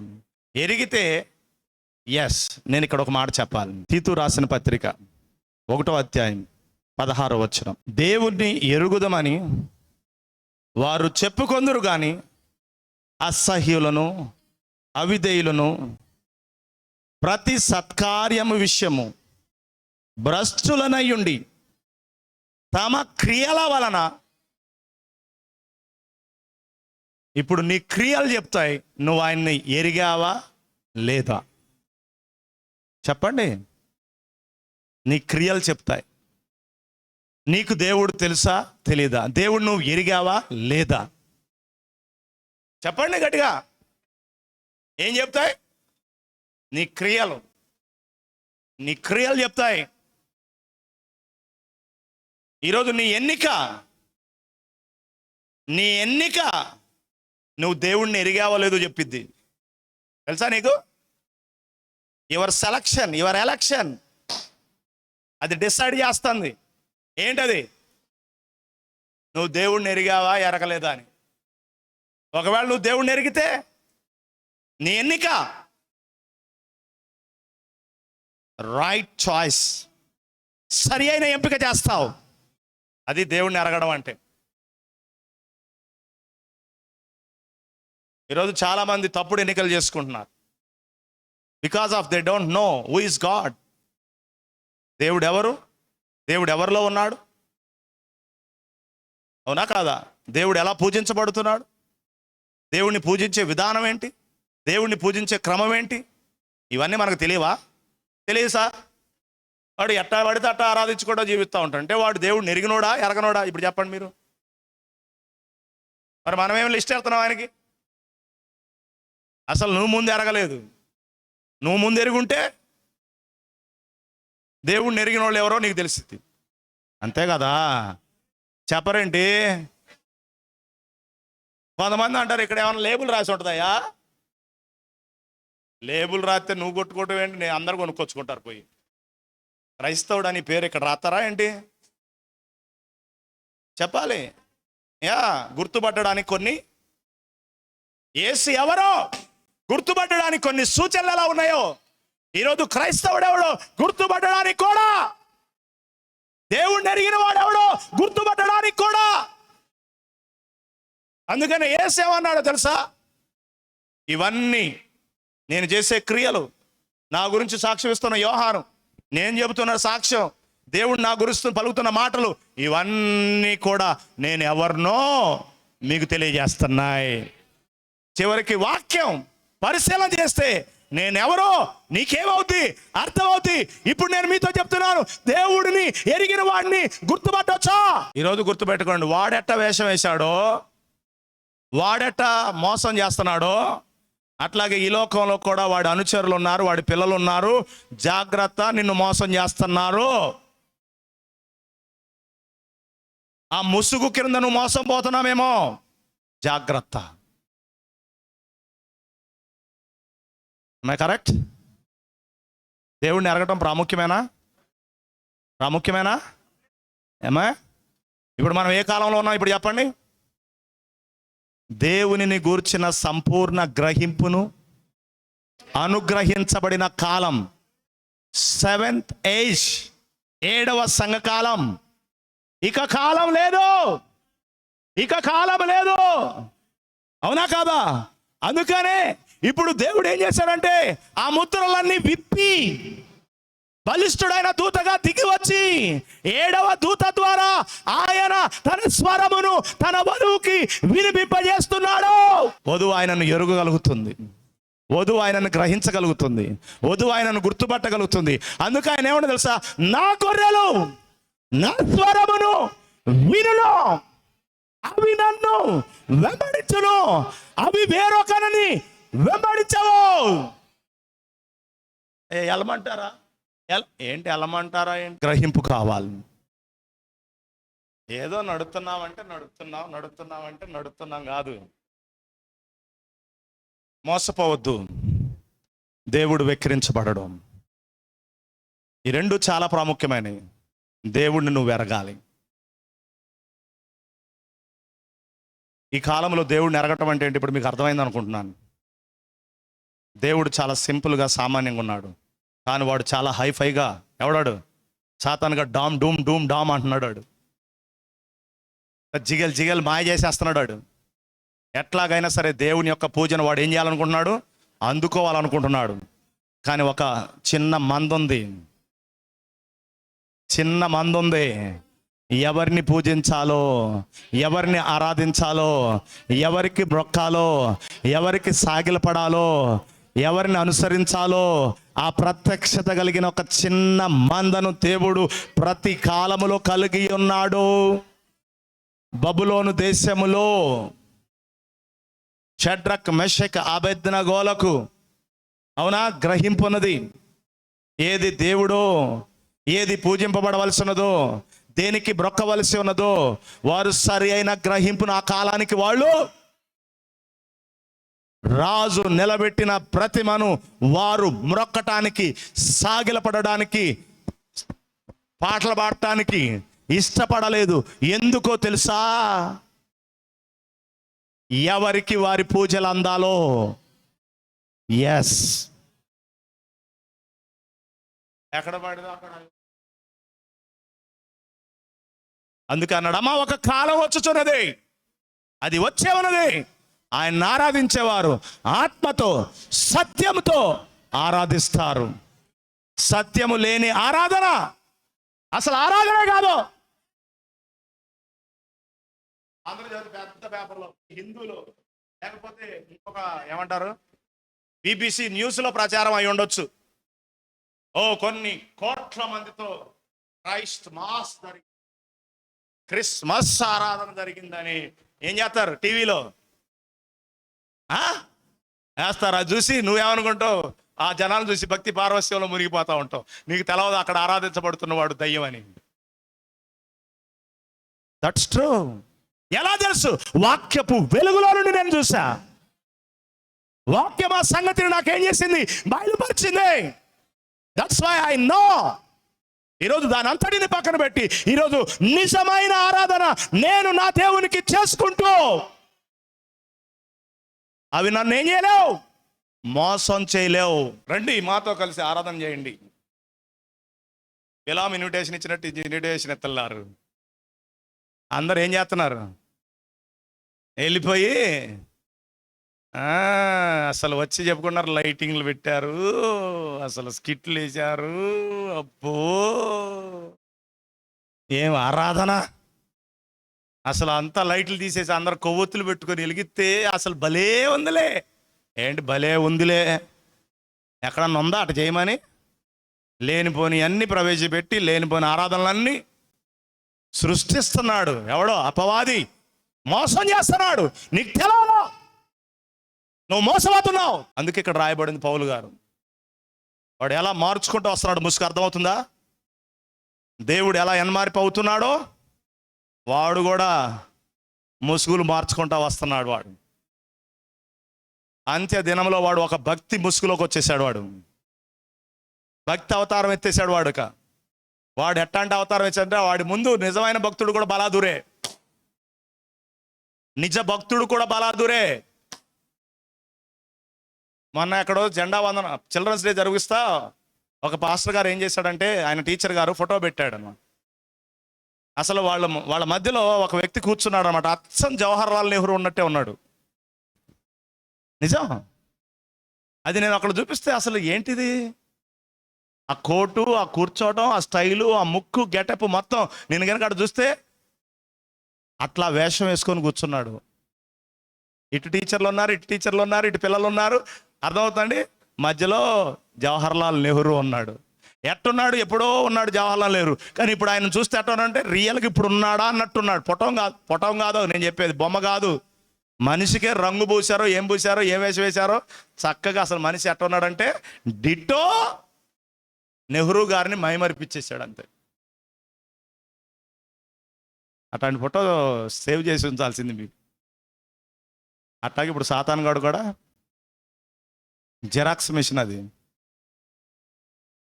అనుకరణ చేసే యంత్రం వాడు. ఆమెను చెప్పండి. మరి ఇప్పుడు మీరందరూ దేవుడిని ఎరిగారా? నీ క్రియలు చెప్పాలి. ఎస్, నీ ఎన్నిక చెప్తుంది, నువ్వు కోరుకునే విషయాలు చెప్తున్నాయి. You know God. నీకు తెలుసా దేవుడు అసలు? ఆయనని ఎరగటమే నిత్య జీవం. That's eternal life. ఎరగడం అంటే ఏమనుకున్నావు? నిత్య జీవం. దేవుడు ఎవరో ఎరగడమంటే దాని అర్థం నువ్వు నిత్య జీవాన్ని కలిగి ఉన్నావని అర్థం. ఎందుకంటే ఆయన నిత్య జీవమై ఉన్నాడు. ఆ నిత్య జీవంలో నువ్వు కూడా భాగమై ఉన్నావు. ఆయన ఎరగడం అంటే నువ్వెవరో ఇప్పుడు నీకు అర్థం అవుతుంది. నువ్వెవరో కాదు, నువ్వు నిత్య జీవివి అని నీకు అర్థమవుతుంది. ఆమేన్. ఎందుకంటే నువ్వు ఆయనలో ఏమై ఉన్నావు? భాగమై ఉన్నావు. అందుకని పౌలు గారు, ఆ కాలమందు వాళ్ళు దేవుణ్ణి ఎరగని వారు, అందుకే దేవుళ్ళు కాని వాటికి దాసులై ఉన్నారు. అందుకని ఈ కాలంలో అనేక మంది దేవుణ్ణి ఎరగవారు, అందుకనే దేవుళ్ళు కాని వాటికి దాసులుగా ఉన్నారు. వాటిని సేవిస్తున్నారు, వాటిని ఆరాధిస్తున్నారు, అక్రమాలను పూజిస్తున్నారు, అక్రమాలను కొనసాగిస్తున్నారు. దట్ మీన్స్ ఏం చేస్తున్నారు వాళ్ళు? దేవుడు కాని వాటిని ఆరాధిస్తున్నారు. ప్రవక్త అదే అన్నాడు, అది ఏదో కాదు విగ్రహం అని అన్నాడు. మీకు తెలుసా? ప్రపంచ సంఘముల సమాఖ్య ఆయన దానికి పెట్టిన పేరేంటో తెలుసా? బైబిల్లో దాని గురించి రాయబడిన పేరేంటో తెలుసా? ప్రతిమ, విగ్రహము. అంటే నిజంగా విగ్రహం కాదు అది, నిజంగా విగ్రహం కాదు అది, విగ్రహ మాదిరిగా పనిచేస్తుంది అది. ఇప్పుడు రోమ్ అనేది విగ్రహం కాదు, అది విగ్రహం మాదిరిగా పనిచేస్తుంది అది. ఇప్పుడు ఆ సిస్టాన్ని, ఆ విగ్రహాన్ని ఇప్పుడు ఆయన ఏం చేయబోతున్నాడు అంటే కూలదోయబోతున్నాడు. అందుకని చేతి సహాయం లేని రాయి ఇప్పుడు ఆ పాదముల మీద పడుతుంది. ఏ పాదముల మీద? నెబుకద్నెజరు చూశాడే కళ, ఆ బ్రహ్మాండమైన ప్రతిమ, ఆ ప్రతిమ యొక్క పాదముల మీద నిలబడుతుంది. పాదముల మీద పడితే దాని అర్థం ఏంటి తెలుసా? ఇక నిలవటానికి దానికి తావు లేదు, ఇక అది కూలిపోవాల్సిందే. అందుకనే వెండి, బంగారం, ఇనుము, ఇత్తడి, మట్టి అన్నీ ఏమైపోయినాయంటే గాలిలో కలిసిపోయినాయి. ఇప్పుడు ఆ చేతి సహాయం లేని రాయి ఇప్పుడు అది ఏమైందంటే మహాపర్వతంగా మారిపోయింది. ఇప్పుడు దేవుడు తన రాజ్యాన్ని, ఆ రాజ్యానికి చెందినోడివి నువ్వు నేను, ఆ రాజ్యమునకు పిలువబడిన వారం నువ్వు నేను, ఆ రాజ్యములో రాణిగా దేవుడు నీ స్థానమును ఏర్పాటు చేసుకున్నాడు. ఎందుకు పిలుస్తున్నాడో నీకు అర్థమవుతుందా? ఇప్పుడు అర్థం కావట్లేదా? పిలవడానికంటే ముందుగా నువ్వు 2 విషయాలు గుర్తుపెట్టుకో. నువ్వు దేవుడిని ఎరగాలి.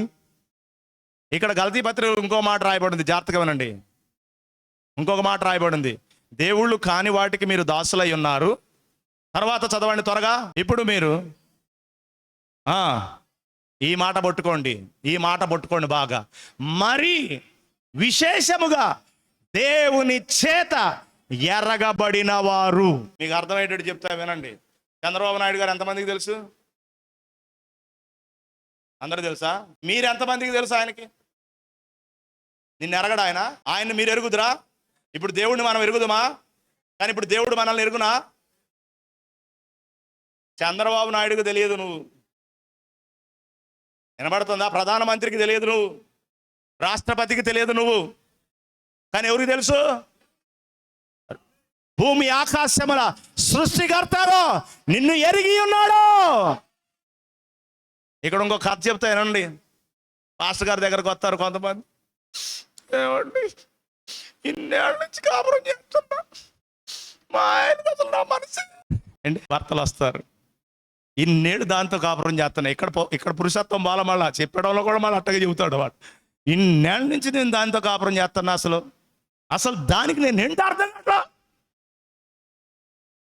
గత సంవత్సరమే 25వ సంవత్సరం వివాహ వార్షికోత్సవం చేసుకున్నారు వాళ్ళు. పెళ్ళై 25 ఏళ్ళు. కానీ చిత్రం ఏంటి? భార్య మనసు భర్త ఎరగల, భర్త మనసు భార్య ఎరగల, భార్య అభిరుచులు భర్త ఎరగల, భర్త అభిరుచులు భార్య ఎరగల. కానీ ఎన్ని సంవత్సరాలు అయిందిరా బాబు అంటే సాగుతుందట జీవితం అంతే. ఏం చేస్తాం? నా కర్మకాళ్ళు 4 ఎత్తులు పడేశారు, నా కర్మ కాలింది, అటు సాగిపోతుంది అనుకుంటున్నారు కొంతమంది. ఈరోజు నేను మీకు ఒక గుడ్ న్యూస్ చెప్తున్నాను. గుడ్ న్యూస్, శుభవార్త. నిన్ను కట్టుకున్నాడైనా నిన్ను ఎరిగి ఉన్నాడు ఏదేమో సరిగా. మరొకడు ఉన్నాడు, నీ భర్త, నీ సృష్టికర్త, నిన్ను బాగుగా ఎరిగిన వాడు ఆయన. నిన్ను ఎరిగి, ఆ మాట నాకు చాలా ఆనందం వేసింది. నేనేంటో ఎరిగిన ఆయన ఒక ఆయన ఉన్నాడు. నీ భార్యకు నీ మనసు తెలియకపోవచ్చు, నీ హ్యాబిట్స్ తెలియకపోవచ్చు, నీ యొక్క గుణగణాలు తెలియకపోవచ్చు, నీ బలహీనతలు తెలియకపోవచ్చు, నీ బ్యాంకులో బ్యాలెన్స్ ఎంత ఉందో నీ భార్యకు తెలియకపోవచ్చు, నువ్వు ఎలాంటి కండిషన్లో ఉన్నావో నీ భార్యకు తెలియకపోవచ్చు. కానీ సమస్తం ఎరిగిన వాడు.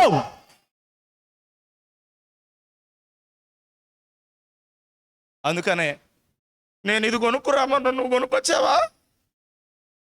కాదమ్మాయి, కొంచెం పరిస్థితులు అర్థం చేసుకోమ్మాయి. ఏ పరిస్థితులు? పెళ్ళైన సంవత్సరం నుంచి చూస్తూనే ఉన్నా, ఎప్పుడు చెప్పినా.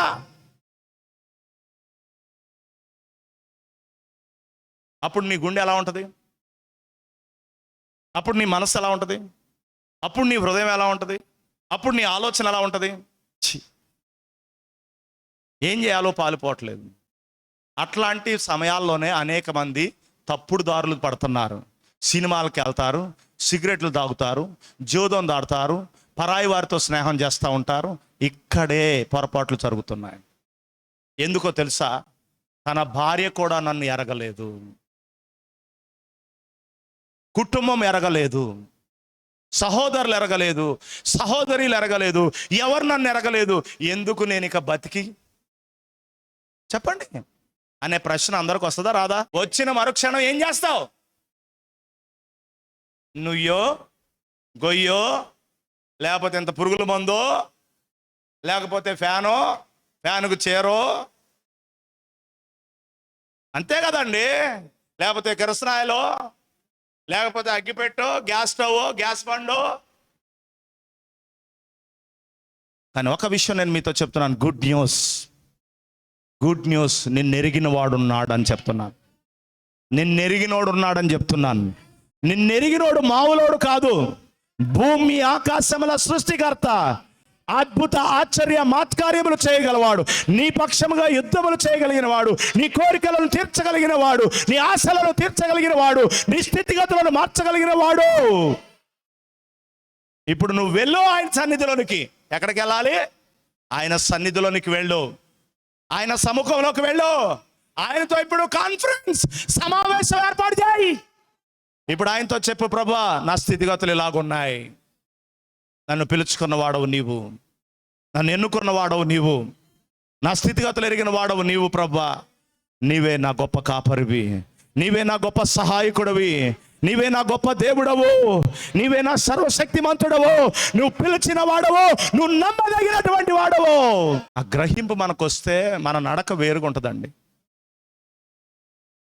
మనం జీవించే శైలి వేరుగా ఉంటుందండి, మనం బ్రతికే విధానం వేరుగా ఉంటుంది. That's true. నేను అందుకు అంటున్నాను, వధువుగా ఆయన నిన్ను పిలవక మునిపే నిన్ను ఎరిగొన్నాడు. పిన్ టు పిన్ ఆయనకి నీ గురించి తెలుసు, పిన్ టు పిన్. నేను ఒక ప్రశ్న చెప్తున్నాను, ఎప్పుడు నీ గురించి ఆయనకు తెలుసు? నిన్ను బాగుగా ఎరిగింది ఎప్పుడు? నువ్వు తల్లి గర్భంలో నుంచి బయటకు వచ్చినప్పుడా? అసలు ఈ భూమి అనేదే లేనప్పుడే, ఈ ఆకాశం లేనప్పుడే, సముద్రం లేనప్పుడే, సూర్యచంద్ర నక్షత్రాలు లేనప్పుడే ఆయన నిన్ను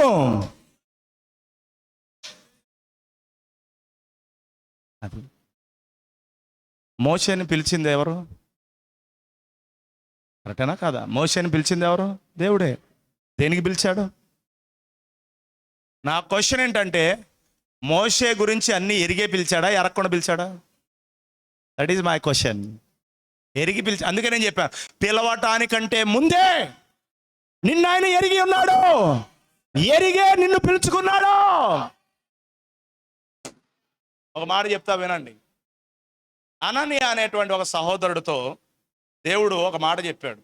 అననీయ, అక్కడ సౌలు అనబడిన ఒక వ్యక్తి ఉన్నాడు, వాడు నా నామం బట్టి ప్రార్థన చేస్తున్నాడు, నువ్వు వాడి దగ్గరకు వెళ్ళి నువ్వు వాడికి ప్రార్థన చెయ్యి. అవునా? చెప్పాడా చెప్పలేదా? చెప్పాడా చెప్పలేదా? చెప్పండి. చెప్పాడా చెప్పలేదా? చెప్పాడు. నా ప్రశ్న ఏంటంటే, అప్పుడు దేవుడు అననీయతో ఏమన్నాడు? అననీయ దేవుడితో ఏమన్నాడు? ప్రభువా అసలు ఈడెవడో నీకు తెలుసా? పట్టుకున్నారా పాయింట్? అననీయ దేవుడితో చెప్తున్నాడు. ఏమని చెప్తున్నాడు? నువ్వు ఎవరి దగ్గరకు నన్ను వెళ్ళమంటున్నావు? అసలు నీకేమైనా మైండ్ ఉందా? ఎవరి కొరకు నన్ను ప్రార్థన చేయమంటున్నావు? అసలు నీకు మైండ్ ఉందా? అసలు వాడు ఏం చేశాడో తెలుసా? యెరూషలేములో ఏం చేశాడో తెలుసా? అసలు ఈ దమస్క పట్టణానికి ఎందుకు వచ్చాడో అసలు నీకు తెలుసా? అననీయ, అననీయ, ఆ సంగతి నాకు బాగా తెలుసు అననీయ. పౌలు హింసించింది, బాధ పెట్టింది, శ్రమ పెట్టింది, యెరూషలేములో నా నామమును బట్టి ప్రార్థన చేస్తున్న వారిని ఎలా కష్టపెట్టింది, అవన్నీ నేను ఎరిగి ఉన్నాను. ఎప్పుడు? పౌలు అసలు ఇవన్నీ చెయ్యకనక మునిపే ఇవన్నీ చేస్తాడని కూడా ఆయన ముందే, అయినా పౌలును ముందే ఏర్పరచుకున్నాడు, తన పని కొరకు పిలుచుకున్నాడు. అందుకే ఇప్పుడు చెబుతున్నాడు, ఒకప్పుడు పౌలు ఎట్టాంటోడే కానీ ఇప్పుడు నువ్వు వెళ్ళి ప్రార్థన చేయి. అతన్ని నేను ఒక పని కొరకు ప్రత్యేకించుకున్నా, అతన్ని నేను ఒక పని కొరకు నిర్ణయించుకున్నా, అతన్ని నేను ఒక పని కొరకు పిలుచుకున్నా. ఇప్పుడు అతడు యెరూషలేములోను అన్యజనుల ఎదుటను రాజుల ఎదుటను నా నామమును భరించాలి. అప్పటి నుంచి ఆయన పరిచర్య మారిపోయింది. నిన్నటిదాకా యేసు క్రీస్తు నామను బట్టి ప్రార్థన చేస్తున్న వాళ్ళని హింసించినోడు ఇప్పుడు యేసే క్రీస్తు అని ప్రకటించడం ప్రారంభించాడు.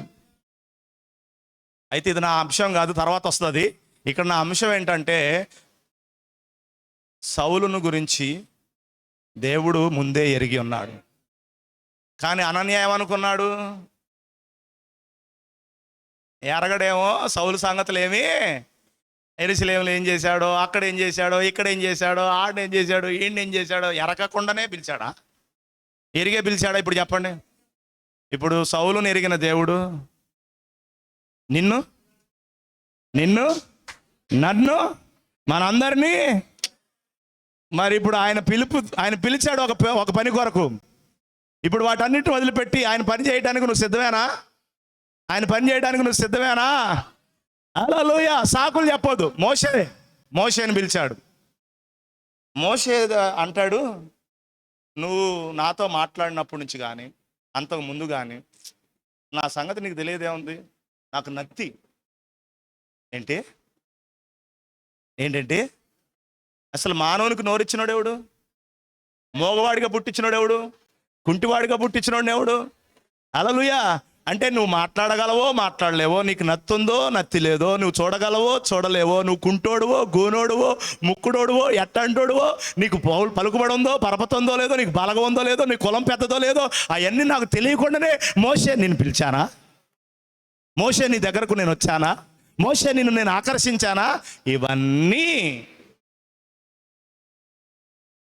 ఎరిగే దేవుడు మోషేని పిలిచాడు. ఆమేన్. మోషే దగ్గరకు వచ్చి అన్నాడు, మోషే నువ్వు ఐగుప్తుకి వెళ్ళాలి, రాజుతో నువ్వు మాట్లాడాలి. ఏంటయా నేను రాజుతో మాట్లాడటం ఏంటి? అసలు నేనేదో ఆఫ్టర్ ఆల్ గొర్రెలు కాపరిని, ఏదో మా మామగారు జాలి తెలిసి ఆ పిల్లని చేసుకొని ఏదో 4 గొర్రెలు ఇస్తే 4 గొర్రెలు కాసుకుంటే ఏదో ఏడు బతుకుతున్నా. ఇట్లాంటి గొర్రెలు కాసుకుని నేను ఐగుప్తు రాజుతో, అసలు ఎంత విచిత్రంగా ఉందండి మాట. ప్రవక్త జీవితంలో కూడా అదే జరిగిందండి. బాల్యంలో రాజుల కొరకు ఆయన ప్రార్థన చేస్తున్నాడని, రాజులను కలుసుకుంటున్నాడని కల వచ్చి ఆ కళలు ఆ భావాలన్నిటిని కూడా తన తల్లిదండ్రులతో తన పాస్టర్లతో వాళ్ళతో పంచుకుంటుంటే ఆయన ఒక తెక్కలోళ్ళలాగా, ఆయన ఒక పిచ్చోళ్ళలాగా లెక్క కట్టారు ఆయన్ని. కానీ ఇప్పుడు పరిచర్యలో చూడండి ఏం జరిగింది. ఆయన ఎంతోమంది రాజులు ఆయనను పిలిపించుకొని ప్రార్థనలు చేపించుకున్నారు. రాజుల ఎదుటకు దేవుడు తన దాసుని నడిపించాడు. ఆయన ఎవరో తెలుసా? ఆయన అంటాడు, కేవలం నేను ఒక పాపిని, కృప ద్వారా రక్షించబడిన పాపిని. నా కుటుంబ నేపథ్యం అంత మంచిది కాదు, నా తల్లిదండ్రులు నా తండ్రి అంత మంచోడు కాదు, త్రాగుబోతు కుటుంబంలో పుట్టాను, నాకు విలువ ఘనత గౌరవం ఏమీ లేదు. కానీ అలాంటి వ్యక్తిని దేవుడు ఎక్కడికి తీసుకొని వెళ్ళాడు? రాజుల ఎదుటకు తీసుకెళ్ళాడు. ఎరిగే పిలుచుకున్నాడు ఆయనను ఈ కాల ప్రవక్తగా. ఎరిగే పిలుచుకున్నాడు, ఎరక పిలుచుకున్నాడు మనల్ని. నువ్వు ఒకప్పుడు ఏం చేసావో తెలుసు, నువ్వు ఒకప్పుడు ఎలా బతికావో తెలుసు, నువ్వు ఒకప్పుడు ఎలాంటి స్నేహాలు చేసావో తెలుసు. తెలీదు అనుకుంటున్నారేంటి? అన్నీ తెలిసే నువ్వు నా వధువురా, నువ్వు నా పెండ్లి కుమార్తెవురా, నువ్వు నా భార్యవురా, నా రాజ్యంలో రాణివిరా, నీకు ఒక పని ఉందిరా, నువ్వు నా గుణలక్షణాలు ఈ లోకంలో ప్రత్యక్షపరచాలరా, రానా నీకు పని ఉంది రా అని పిలిచినాడు.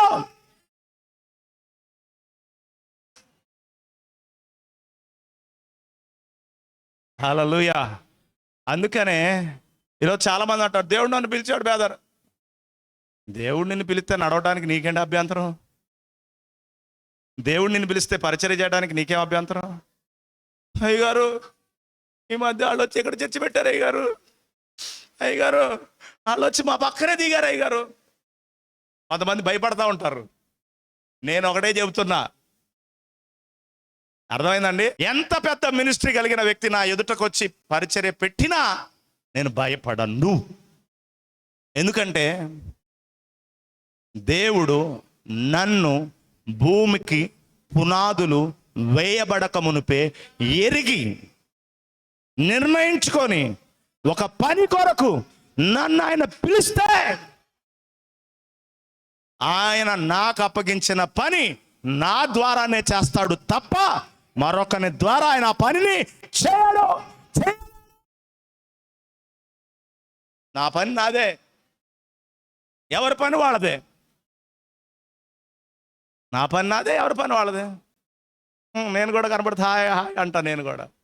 అందుకని మొహంతలో పెట్టుకొని అటు చూడాల్సిన అవసరం నాకు లేదు. ఇది అర్థం కానప్పుడు ఇటు చూస్తా, కానీ ఇది అర్థమైతే నా చూపులో కూడా తేడా వచ్చేస్తుంది, నా మాటలో కూడా తేడా వచ్చేస్తుంది. ఆ వ్యక్తితో చేయగలిగేటప్పుడు కూడా పరిపూర్ణ హృదయంతో పలకరిస్తా. గాడ్ బ్లెస్ యూ బ్రదర్ అంట. నా పక్కన ఉన్నా సరే గాడ్ బ్లెస్ యూ బ్రదర్ అంట. నా హృదయం అంతటితో నేను అతను దీవిస్తా. ఎందుకంటే నా పని నాదే, నా పరిచర్య నాదే. దేవుడు నన్ను పిలిచిన పని కొరకు నన్ను ఆయన నిలబెట్టుకుంటాడు. ఆమెనని గడికి చెప్పండి. ఇప్పుడు నీది కూడా, నీ పిలుపు నీదే, నీ పని నీదే, నీ పరిచర్య నీదే. ఎరిగే నిర్ణయించుకునే ఈ కాలంలో, ప్రత్యేకంగా ఈ 7వ సంఘకాలంలో, ఈ దుష్ట యుగంలో, ఈ చెడ్డ యుగంలో, ఈ పాప యుగంలో, ఈ భయంకరమైన మోసకరమైన యుగంలో దేవుడు నిన్ను తన వధువుగా నిలబడటానికి, పరిచర్య చేయడానికి ఎన్నుకున్నాడు. నిలబడతావా? అందుకని ఈరోజు సంతోషం. నీ వధువుగా నన్ను ఎన్నుకున్నావు, నీ పోలికలో మార్చావయ్యా. అర్థమైందండి? నీ వధువుగా నన్ను ఏం చేశావు? ఎన్నుకున్నావు. నీ పోలికలోనికి నన్ను ఏం చేస్తున్నావు అంటే మారుస్తున్నావు. అందుకని ఈరోజు నేను మీతో చెప్తున్నాను, మనం దేవుణ్ణి ఎరగాలి. మరొక గ్రహించంటే మనల్ని దేవుడు విశేషంగా బాగా ఎరిగి ఉన్నాడు.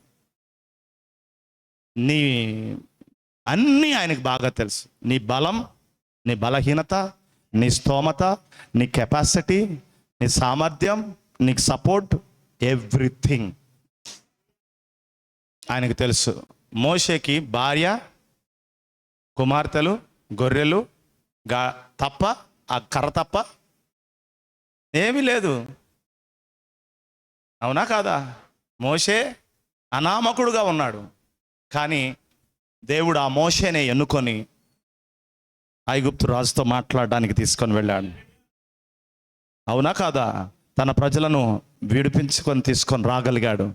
ఆ సామర్థ్యాన్ని దేవుడు మోషేకిచ్చి, మోషే ద్వారా, ఎందుకంటే మోషే యొక్క అణువణువు ఎరిగిన వాడు ఆయన. అందుకంటాడు మోషే నమ్మకమైన వాడు. ఎప్పుడు అంతా పని చేసిన తర్వాత కాదు ఇచ్చేది సర్టిఫికేట్, ఆయన దృష్టిలో ముందే నమ్మకమైన వాడు. దేవుడు వధువును చూసినప్పుడు, ఈ కాలపు వధువును చూసినప్పుడు కూడా ఆయన మనసులో నీ పట్ల అభిప్రాయం ఏంటి తెలుసా? నమ్మకమైనది, యథార్థమైనది, వాక్యమును హత్తుకొని జీవించేది, ఎలాంటి పరిస్థితుల మధ్యలోనైనా తొలగిపోకోకుండా నా మీద ఆనుకొని ఆధారపడి జీవించేది అని ఆయన నిన్ను ముందే ఎరిగి ఉన్నాడు. అందుకనే దేనితోనైనా రాజీ పడతావా? మరి పడతావా? సమస్య లేదు. God bless you. దేవుడు మిమ్మల్ని కూడా దీవించును గాక. ఆమేన్. అర్థమైందా? దేవుడు మనల్ని పిలిచాడు, ఒక గురి కలిగి మనం నడవాలి. గురి లేకుండా నడవద్దు. పిలవకంటే ముందుగా ఆయన నిన్ను ఎరిగి ఉన్నాడు, ఆయన నిన్ను నిర్ణయించుకున్నాడు.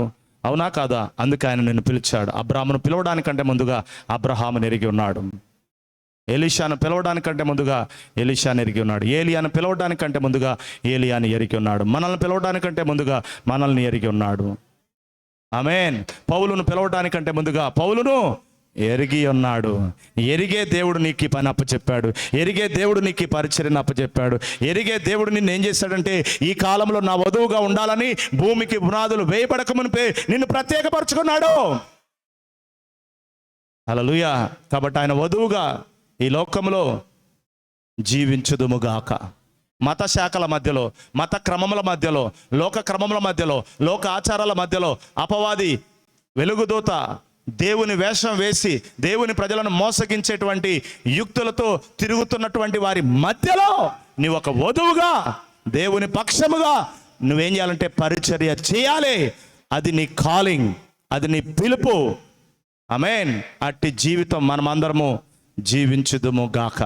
దేనికి భయపడకుండా నిరభ్యంతరముగా దేవునితో మనమందరం కూడా హానోకులాగా నడిచి ఒకరోజు మన శరీరాలను మార్చుకొని మంటి నుండి మహిమలోనికి వెళ్ళి యుగ యుగాలు ప్రభుతో సదాకాలం జీవించుదుముగాక. God bless you. చిన్న ప్రార్థన చేసుకుందాం. అందరూ కూడా మోకరించండి, తల వంచండి. మహాపరిశుద్ధుడా యేసు ప్రభువా, నీకు వందనాలని చిన్న ప్రార్థన చేసుకుందాం. మన మధ్యలో శాంతివర్ధన్ అన్న వచ్చి ముగింపు ప్రార్థన చేస్తాడు.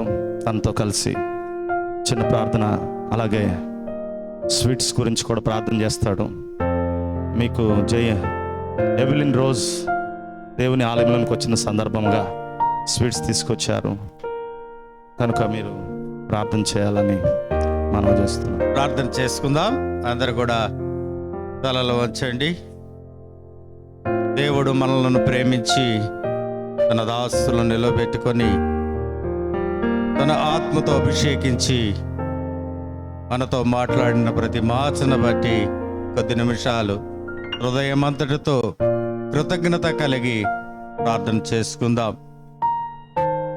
మహాపరిశుద్ధుడా, ప్రేమ నమ్మకం కలిగిన మా యేసు ప్రభువా, మీ ప్రశస్తమైన ఘనమైన నామానికి వందనాలు, స్తోత్రాలు, కృతజ్ఞతాస్తుతులు చెల్లించుకుంటున్నాం. ప్రభువా, మీరు మమ్మలను ప్రేమించి సజీవ లెక్కలో ఉంచిన ఆయన ఈ విశ్రాంతి దినము ఆదివారం మా ప్రభా మమ్మల్ని అందరినీ కూడా మీ సంఘముగా సమాజముగా ఏర్పరచుకొని మీ దాసును నిలబెట్టుకొని మీ ఆత్మతో అభిషేకించి మీరు మాతో మాట్లాడిన ప్రతి మాటను బట్టి మీకు వందనాలు, స్తోత్రాలు, కృతజ్ఞతాస్తుతులు చెల్లించుకుంటున్నాం. ప్రభువా, నిజమే నాయనా, జగత్తు పునాది వేయబడక మునిపే మా ప్రభా మీ అనాది సంకల్పము చొప్పున నాయనా మీరు మమ్మలను ప్రేమించి ముందే ఎరిగి మా ప్రభా ఇదిగో నాయన మా కొరకు శ్రేష్టమైనటువంటి ఈవులను మీరు అనుగ్రహిస్తూ అయా మీ వధువుగా సిద్ధపరుస్తూ మా ప్రభా రానైనటువంటి మధ్యాకాశములో మిమ్మల్ని ఎదుర్కొనేటటువంటి ఆ యొక్క మా ప్రభ ధన్యత కొరకు నాయన అయా వర్తమానముల చేత మీరు మమ్మల్ని బలపరుస్తున్న విధానం బట్టి కూడా మీకు వందనాలు తెలియజేసుకుంటున్నాం. నిజమే నాయన, మీరు ఎన్నిక చేసుకునే వారి పట్ల మా ప్రభా అయా మీరు ఏ రీతిగా నాయన అయా గురి కలిగి మా ప్రభ వారిని ఎన్నుకుంటారో నాయన, ఎన్నిక చేస్తారో మా ప్రభా తేటగా సూటిగా నాయన మీ దాసుల ద్వారా మీరు మాతో మాట్లాడారు నాయన. నిజమే నాయన, ఆనాడు అబ్రాహామును మా ప్రభా పిలిచినప్పుడు మా ప్రభా అబ్రాహాము పట్ల ఒక గురి కలిగి ఉన్నారు తండ్రి. అయా అందు నిమిత్తమే అబ్రాహామును మీరు పిలుచుకొని మా ప్రభా ఇదిగో తండ్రి మీ సాక్షిగా నిలబెట్టుకొని మా ప్రభా అయా ఇదిగో అబ్రాహాము ద్వారా నాయన మీరు ఏ రీతిగా మహింపరచబడి ఉన్నారో మా ప్రభా అయా మీ దాసుల ద్వారా మీరు మాట్లాడారు తండ్రి, మీకు స్తోత్రాలు. అలాగే మా ప్రభ అనేక మంది మా ప్రభ భక్తులను మీరు నాయన వారి పట్ల మా ప్రభ ఎన్నికకు ముందే మా ప్రభ వారి పట్ల మీరు ఒక గురి కలిగి, ఒక ప్రణాళికను కలిగి మా ప్రభా, ఒక నిర్దిష్టమైనటువంటి మా ప్రభా ఆలోచన కలిగిన ఆయన వారిని ఏ రీతిగా మీరు పిలుచుకొని ఉన్నారో మా ప్రభా. మోషేని మీరు పిలుచుకున్నారు తండ్రి, యెహోషువను మీరు పిలుచుకున్నారు మా ప్రభా, ఏలియాను పిలుచుకున్నారు మా ప్రభా. ఓ నాయన కడవరకు మా ప్రభా మీరే నాయన, మమ్మలను కూడా మీరు మా ప్రభా అయా ఎన్నుకొని తండ్రి, మీరు మా ప్రభ మమ్మలను పిలుచుకున్న విధానమును బట్టి మీకు వందనాలు తండ్రి. మరీ విశేషముగా తండ్రి అయా మీరు మమ్మలను పిలుచుకొని మీరు మాకు దేవుడుగా ఉండి తండ్రి అయా మీ యొక్క సంకల్పము చొప్పున మా ప్రభ మా ద్వారా మీరు మహింపరచబడాలని మా ప్రభ మీరు మమ్మల్ని ఎన్నిక చేసుకున్న విధానమును బట్టి మీకు వందనాలు తండ్రి. అట్టి కృపను ధన్యతను మీరు మాకు అనుగ్రహించారు తండ్రి, మీకు స్తోత్రాలు నాయన. నిజమే మా ప్రభ, సౌలు నాయన ఇదిగో మా ప్రభ పౌలుగా మారకను ముందు మా ప్రభ ఏ రీతిగా నాయన మిమ్మల్ని ఎరిగినటువంటి ప్రజలను మా ప్రభ హింసించి ఉన్నాడో మా ప్రభ, ఇదిగో నాయన అనయ్యకు తెలిసినప్పుడు మా ప్రభ మీరు పిలుచుకొని సౌలుకు ప్రార్థన చేయమన్నప్పుడు మా ప్రభ ఇదిగో మానవ శరీరముగా ఉండి మానవ ఆలోచన చొప్పున ప్రభువా మీరు ఎవరికొకరు ప్రార్థన చేయమని పిలుస్తున్నారో తెలుసా అని మా ప్రభ మిమ్మల్ని ప్రశ్నించున్నాడు తండ్రి. మీకు స్తోత్రాలు. అయా సౌలును పౌలుగా మా ప్రభ మీరు అనాది సంకల్పము చొప్పున మా ప్రభ మీరు ముందుగా ఎన్నిక చేసుకొని మా ప్రభ మీ పరిచర్ని ఏ రీతిగా జరిగించాలో మా ప్రభ ఆ రాజుల ఎదుట మా ప్రభ ఇదిగో నాయన మీ సాక్షిగా నిలబెట్టడానికి తండ్రి మీరు ముందే నాయన ఎన్నిక చేసుకున్నారు తండ్రి. మీకు స్తోత్రాలు నాయన. వారికి ఉన్నటువంటి ధన్యత మా ప్రభ ఇదిగో నాయన ఈ యొక్క 7వ సంఘకాలంలో మా ప్రభ వారికి లేనటువంటి ధన్యతను మా ప్రభ ఇదిగో మీ వధువుగా మమ్మలను పిలుచుకొని మా ప్రభ ఈ కాలములో మేము జీవించటం మా ప్రభ ఎంత ధన్యత అని మా ప్రభ మీరు మాతో మాట్లాడారు తండ్రి. మీకు స్తోత్రాలు. అట్టి ధన్యతను మా ప్రభ మీరు మాకు అనుగ్రహించారు తండ్రి. ఈ కడవరి కాలములో మా ప్రభ మీరు మమ్మల్ని ఎన్నుకున్న విధానమును బట్టి మీకు వందనాలు తండ్రి.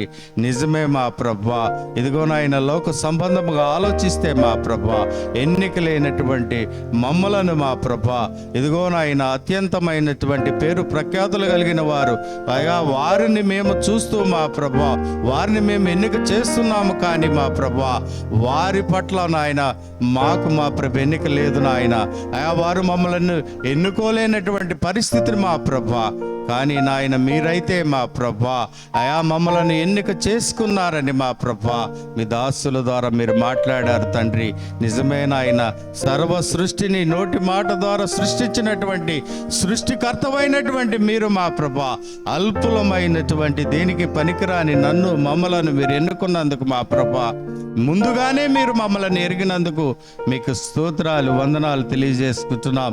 ఇంత మంచి వాక్యమును మా ప్రభా మీ దాసుల నోటి నుంచి మీరు మాతో మాట్లాడిన విధానమును బట్టి మరొకసారి మీకు వందనాలు స్తోత్రాలు కృతజ్ఞతాస్తుతులు చెల్లించుకుంటూ తండ్రి నిజమే నాయన మేము విశ్వసిస్తున్నాం నాయన, నమ్ముచున్నాం మా ప్రభా. ఇదిగో నాయన మధ్యాకాశంలో మా ప్రభా ఈ చిన్న సంఘాన్ని మీరు మా ప్రభా ఎన్నిక చేసుకొని అయా మిమ్మల్ని ఎదుర్కోవడానికి నాయన మీరు మమ్మల్ని బలపరుస్తున్న విధానమును బట్టి కూడా మీకు వందనాలు తెలియజేసుకుంటూ తండ్రి మరొకసారి ఇదిగో నాయన వాక్యం విత్తిన మీ దాసులను కూడా మీరు దీవించి ఆశీర్వదించండి మా ప్రభా. మీ దాసులు అడుగుపెట్టు ప్రతి స్థలమును కూడా మా ప్రభా మీరు ఆశీర్వదించడానికి మీరు సహాయం చేయండి నాయన. మీ దాసుల ద్వారా వచ్చే ప్రతి మాట ద్వారా విని అనేకులు మా ప్రభా అయా మిమ్మల్ని గుర్తెరిగి తండ్రి మీరు రక్షణ పొందుకునే కృపను అనుగ్రహించమని కూడా ప్రార్థన చేస్తున్నాం తండ్రి. మీకు స్తోత్రాలు. అలాగే మా ప్రభ ఆ యొక్క పంజాబ్ రాష్ట్రానికి మా ప్రభ మీ దాసులు నడిపిస్తున్నారు. అలాగే దేశ నలుమూలలో కూడా మా ప్రభ మీరు నడిపించి ప్రపంచవ్యాప్తంగా నాయన మీ దాసులు పరిచర్యలో మా ప్రభ మీ యొక్క మా ప్రభ హస్తములో నాయన గొప్ప పనిముట్టుగా మలచబడి వాడబడటానికి మీరు సహాయం చేయమని ప్రార్థన చేస్తున్నాం తండ్రి. మీ దాసులను మా ప్రభ మీరు ప్రేమించి వారికి ఇచ్చినటువంటి 2 కుమార్తెలను బట్టి కూడా మీకు వందనాలు. ఇదిగో నాయన చిన్న కుమార్తె మా ప్రభ ఎవలిన్ రోజును బట్టి ప్రార్థన చేస్తున్నాం తండ్రి. ఇదిగో నాయన చిన్న బిడ్డ మా ప్రభ మొదటిసారిగా నాయన ఈ సంఘములోకి వచ్చి ఉన్నది మా ప్రభ. ఇదిగో నాయన చిన్న బిడ్డను మీరు దీవించండి, ఆశీర్వదించండి, బిడ్డ చుట్టూ మీ కాపుదల ఉంచమని కూడా ప్రార్థన చేస్తున్నాం తండ్రి. మీకు స్తోత్రాలు నాయన.